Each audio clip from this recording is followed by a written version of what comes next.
بسم اللہ الرحمن الرحیم۔ حدیث نمبر 1۔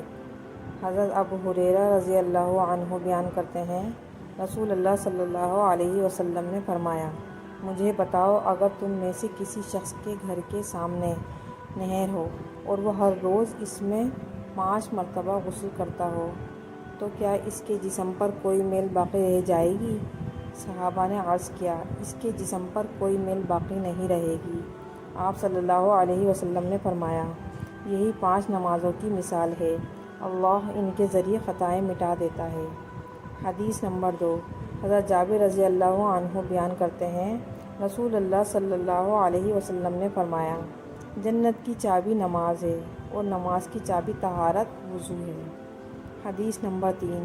حضرت ابن مسعود بیان کرتے ہیں، میں نے نبی صلی اللہ علیہ وسلم سے دریافت کیا، اللہ کو کون سا عمل سب سے زیادہ محبوب ہے؟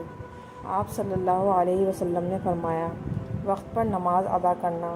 میں نے عرض کیا، پھر کون سا؟ آپ صلی اللہ علیہ وسلم نے فرمایا، والدین سے اچھا سلوک کرنا۔ میں نے عرض کیا، پھر کون سا؟ آپ صلی اللہ علیہ وسلم نے فرمایا، اللہ کی راہ میں جہاد کرنا۔